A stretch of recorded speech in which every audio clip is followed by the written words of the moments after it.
Hello there, and welcome. I'm so very glad you could join me tonight. Find a comfortable place now, just for you.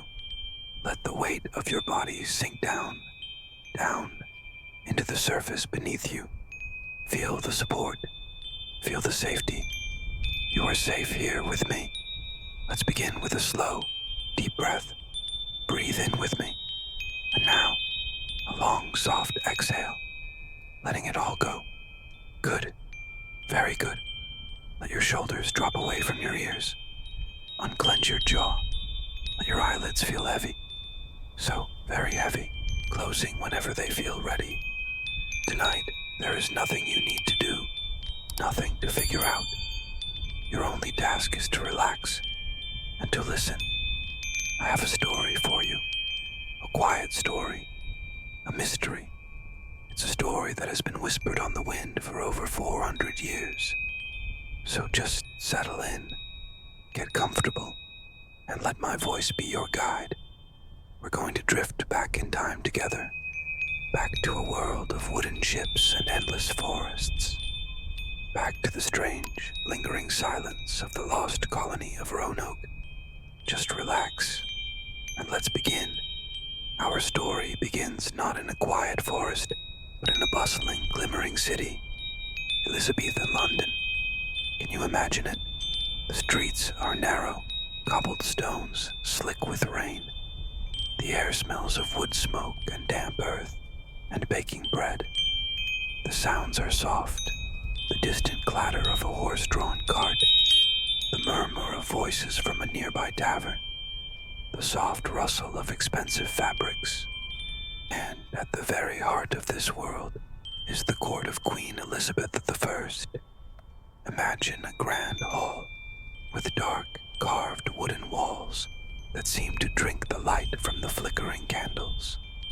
Huge tapestries hang, their threads of gold and silver glimmering softly, telling stories of ancient battles. And the people, the courtiers, dressed in rich velvets, deep blues and crimsons, soft silks and stiff, starched lace collars. The air is thick with secrets, with whispered plots, and with ambition. And in this world of whispers, one man's voice stands out, Sir Walter Raleigh. Let's just whisper his name. It's such a lovely name to say. Raleigh, Sir Walter Raleigh. He's the Queen's favorite, a poet, a soldier, a dreamer. Picture him now, tall and handsome, with a neatly trimmed beard, and eyes that spark with intelligence, and a restless energy. He speaks in a low, persuasive voice, a voice that can charm a queen and inspire investors. He spends his nights poring over maps, beautiful, hand-painted maps, his fingers gently, tracing the coastlines of a world that is still new, still full of mystery. He sees the vast, green, silent continent across the Atlantic Ocean, and he sees the gold, the endless gold, that Spain is pulling from its own colonies. He whispers to the Queen of the glory, the power, the wealth that a permanent English settlement, a New England, could bring. He calls this dreamland Virginia, a name as pure and promising as the dream itself. It is this dream, this powerful glimmering ambition, born in a candlelit room in London, that will set our story in motion. Raleigh's dream takes shape. Ships are built, the wood smelling of fresh tar and pine. Supplies are gathered, barrels of salted fish, crates of hardtack biscuit, coils of thick, rough rope. The first exploratory ships set sail in 1584. Can you imagine the sailors, after weeks at sea, with nothing but the endless gray-blue water? And then, one morning, they smell it, the scent of pine trees and damp earth carried on the breeze. They see a thin, dark line on the horizon, which grows and grows into a coastline. They see towering trees, A wall of deep, intimidating green, white sandy beaches that seem to stretch on forever, untouched by human feet. The beauty is breathtaking, but also a little frightening. Everything is so big, so ancient, so wild. They meet the Algonquian people, the Secatan, the Croatan.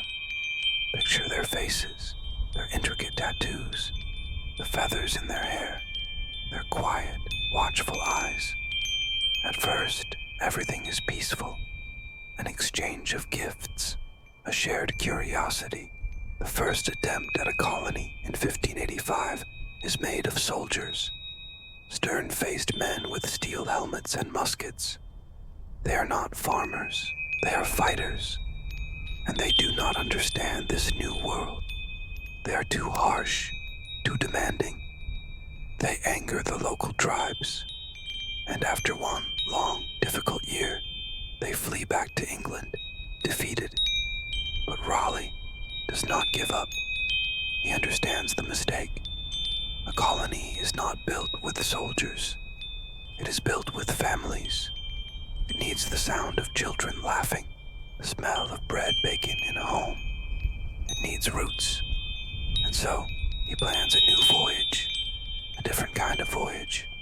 This time, he sends over 100 people, men, women, and children, led by a gentle artist named John White. His daughter is with him, his pregnant daughter Eleanor. This time, they are not coming to conquer. They are coming to build a life, a new beginning, carried on 3 small wooden ships across a vast, unforgiving ocean. Just relax and think of the hope they must have felt. A quiet, fragile hope. The year is 1587. The colonists arrive on Roanoke Island. The air is thick, heavy with humidity, and the sound of insects you've never heard before. A constant, low-level hum. They find the cottages left by the soldiers a few years before, overgrown with thick vines, the roofs sagging. They set to work. The sound of hammers, the scraping of saws, a soft, industrious rhythm. They repair the thatched roofs. They clear the weeds from the small gardens. They strengthen the wooden palisade, the protective wall around their small settlement. And then, a moment of pure joy. John White's daughter Eleanor gives birth to a baby girl, Virginia Dare, the first English child born in the New World. Imagine the scene, the women gathering around the tiny baby, her soft skin, her tiny fingers. She is a symbol, a promise, proof that a life can be made here. For a moment, their fears are forgotten, their homesickness, their dwindling supplies. It all fades away, but the reality of their situation quickly returns. They have arrived too late in the year, too late to plant and harvest a full crop. The barrels of food they brought from England are emptying day by day. The local tribes are wary. One of the colonists, a man named George Howe, wanders off to fish for crabs in the shallows. He is found later, his body pierced with 16 arrows. Fear, a cold, sharp fear, grips the small community. They are so far from home, so isolated. They realize they cannot survive the winter without help. They need more food, more tools, more medicine, more people. They need England. The colonists gather, their faces etched with worry in the flickering firelight. They turn to their governor, John White. They plead with him. "You must go back," they say, their voices hushed, desperate. "You must go back and bring help." John White's heart breaks. Go back. Leave his daughter. Leave his brand new granddaughter, Virginia. He looks at their faces, his family, his people. He is their leader, their hope. He has no choice. He agrees to go. He promises. He swears. He will be back as soon as possible. By the following spring, he tells them. Just a few months. Imagine the day he leaves, standing on the shore, hugging his daughter Eleanor one last time, holding his tiny granddaughter, so small, so fragile. He whispers his goodbyes, his promises. He climbs into the small boat that takes him out to the waiting ship. He watches the figures on the shore, getting smaller and smaller, until his family, his colony, are just a blur against the deep green of the forest. And then, they are gone. John White's journey is a nightmare, but the true nightmare begins when he reaches England. War. The great Spanish Armada is sailing for England. Every ship, every sailor is needed to defend the coast. The Queen declares that no vessel capable of defense can leave the country. John White is trapped. He pleads, he begs, he petitions the court, but no one can help him. Spring of 1588 comes and goes. He cannot leave. An entire year passes. Then too, can you imagine his agony? Every single day thinking of them. Are they safe? Do they have food? Do they think he has abandoned them? 3 years. 3 long, soul-crushing years pass before he can finally secure passage on a privateering ship heading to the Caribbean. It is August 1590. As they approach Roanoke Island, his heart is pounding. They see smoke rising from the trees. A signal, he thinks. They're here. They're alive. They drop anchor and row to the shore. They cup their hands around their mouths and shout, "Hello, we are here." They sound a trumpet, but the only reply is the echo and the lonely cry of a seabird. Silence. A heavy, unnatural silence.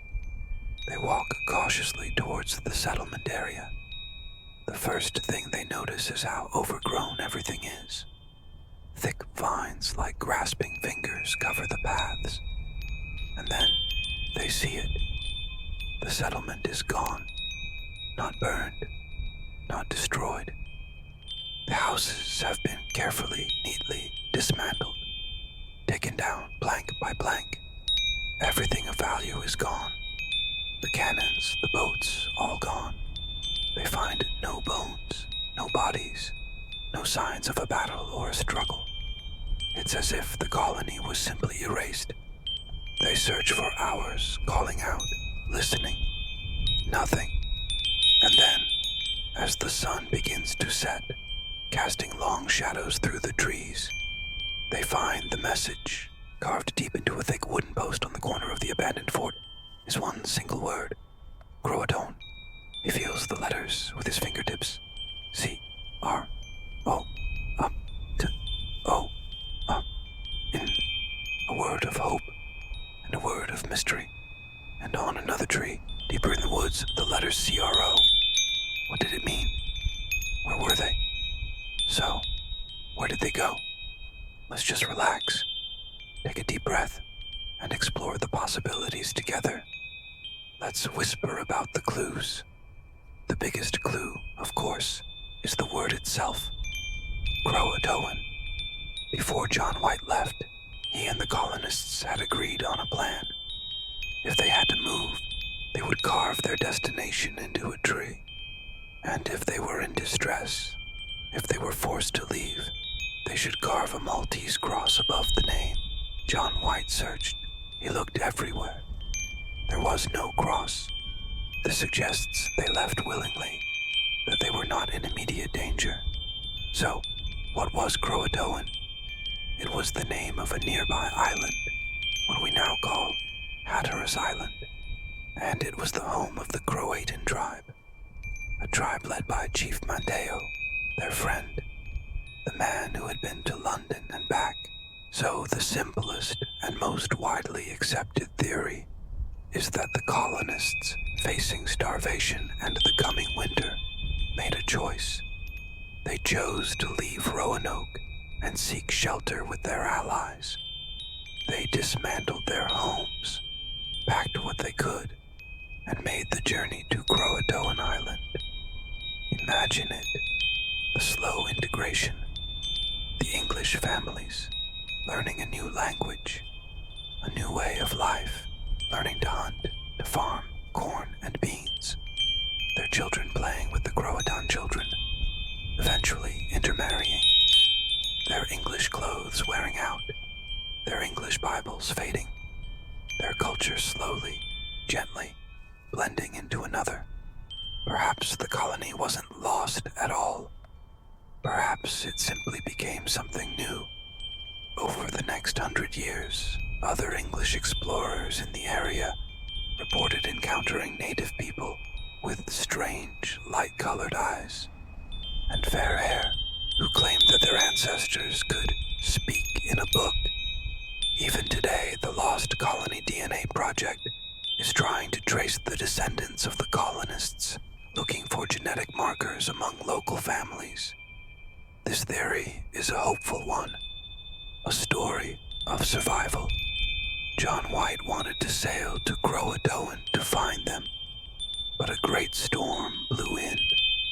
His ship was damaged, and his men refused to stay. He was forced to sail back to England, his heart broken, never to return. He never saw the end of their story. But there is a darker possibility, a much more violent one. Let's consider this theory softly. The carving, Croatoan, might not have been a destination. It could have been an accusation. Perhaps the colonists were attacked, and the word was carved to name their attackers. But that doesn't make much sense. The Croatan were their friends. However, there were other tribes that the English soldiers had angered years before. It's possible a coalition of tribes, tired of the English presence, attacked the settlement. This would explain why the houses were dismantled. The victors would have taken the wood, the iron nails, anything useful. John White found no bodies, but that doesn't mean there was no battle. The colonists could have been captured, taken away as slaves, or killed somewhere deeper in the forest. And there was another enemy, the Spanish. The Spanish had a large settlement in Florida, and they saw the English colony as a threat, a base for pirates. It is possible a Spanish force sailed north, found the small, vulnerable colony, and simply wiped it out, leaving no trace. A silent, professional execution. This theory is a tragic one. It speaks of the violence and suspicion of the time. It paints a picture of a small group of families caught between powerful forces they could not control, their dream ending in bloodshed and silence. There are other, quieter theories. Perhaps the colonists, facing starvation, decided to split up. Maybe some tried to sail back to England in a small boat they had and were lost at sea. Maybe others broke into small family groups, wandering inland, trying to survive, and were slowly absorbed into different, scattered tribes. In this version, the colony didn't end in one single event. It just fractured. It fell apart. And of course, there is the simple, sad theory of disease. A sickness could have swept through the small population, a disease for which they had no immunity and no cure. One by one, they fell ill, until no one was left, the last survivor, weakly carving the word Croatoan, the home of their friends, a destination they would never reach. So, which story do you believe? The hopeful story of assimilation, the tragic story of conflict, or the quiet, sad story of disease and decay? The truth is that the forest keeps its secrets. The wind whispers, but it does not tell. The colony of Roanoke slipped through the fingers of history, leaving behind only a name carved in wood Thank you for walking back in time with me tonight, for listening to this quiet, old story. But the story is over now, and it is time for you to rest. Let the mystery go. Let it drift away like smoke into the night sky. There's nothing more to think about, nothing more to solve, just the sound of my voice and the feeling of deep, deep relaxation. It's time now to let go completely. It's time to sleep. Sleep now. Sleep. Sleep.